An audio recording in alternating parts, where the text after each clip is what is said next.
Here, completely alone. I'm actually quite scared. Let's go!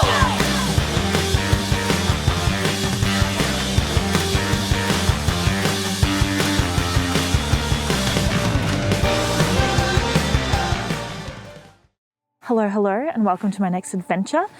Today is actually the first day of a very long trip, the longest I've ever done. I'm going to be cycling the Murray River. I started in Adelaide. I got there on the overland train yesterday and I stayed in Adelaide last night.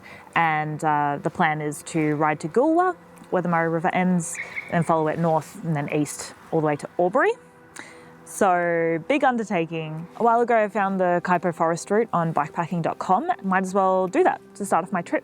So that's what I've done today. First 10 kilometers was an incline up a mountain bike trail, which is pretty slow going on a loaded gravel bike, especially because a bit of it was a bit rough and there were like some works underway to fix the trail. And I think it took me about 2.5 hours. So I got a bit worried that I wouldn't get very far today. And then of course there was a wonderful descent and it made me feel a little bit better about making all right time today.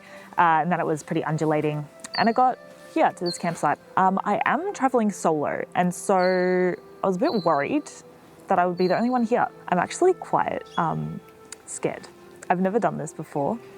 I did attempt it once a long time ago when I was less experienced as a camper, and I called a taxi in the middle of the night to the airport and flew straight back to Melbourne.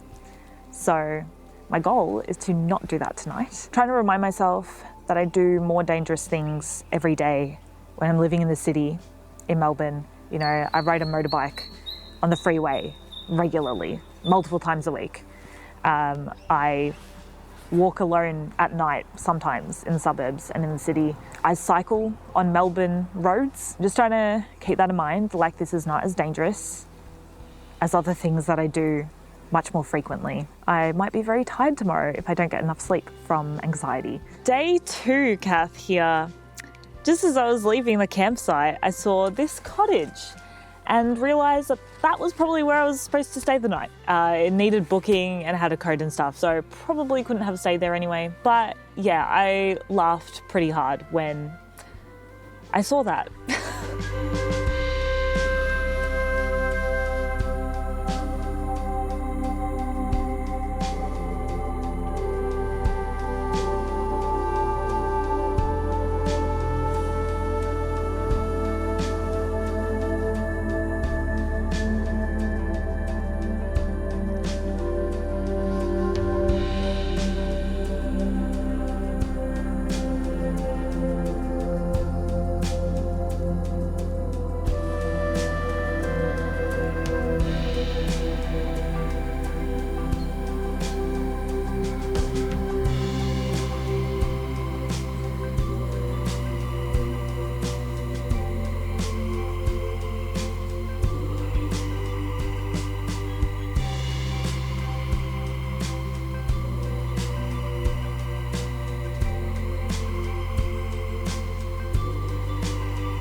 Today was a really easy ride, actually, really nice and cruisy into Goolwa, about 40 kilometres. And when I got to Goolwa, I saw that there was actually quite a lot to see and do here. So I thought, might as well stay the rest of the day here and just camp here. So I didn't get much sleep last night. I woke up at about 4:30 and then just started packing things away. Because it's New Year's Eve today, I wasn't sure if I would find somewhere to stay, but on Hindmarsh Island, which is one of the islands in the mouth of the Murray River, right next to Goolwa, there's a caravan park that still had some spots, and it said that they had a 3 nights minimum, but when I came here, if you show up in person, then they can give you 1 night, apparently. And I unloaded once I'd set up my tent, to the mouth of the Murray lookout, which was super windy ride. This is the windiest fucking beach I've ever been to. So not super pleasant to stay there for very long, but it was nice to see it and be like, yeah, I've been to the end of the Murray River. I've seen it.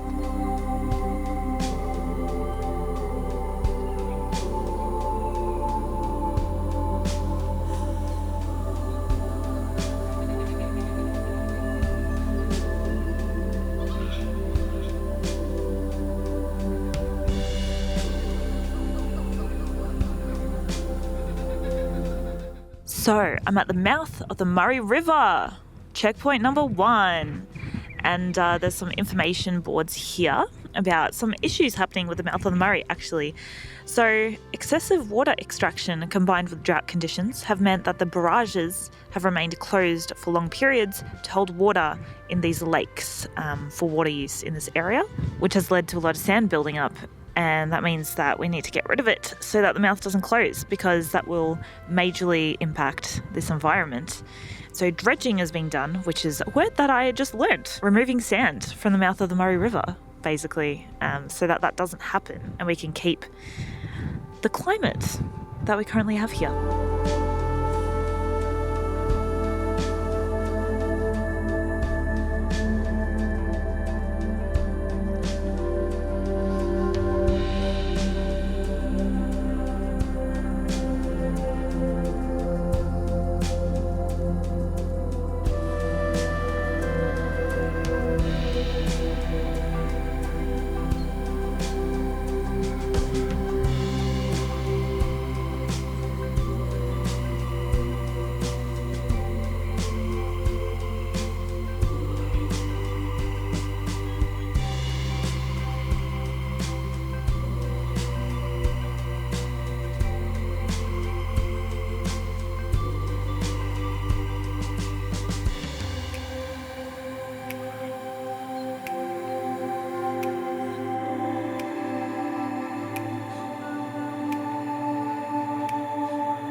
So day 3 was really flat, and actually the rest of this trip is going to be really flat. So it's going to be really easy from here. I rode 90 kilometres to Murray Bridge, and for the last bit of highway, Wellington Road, there's kind of a main turn off to Murray Bridge. And I did contemplate potentially taking that road because it would have been a little bit shorter distance-wise.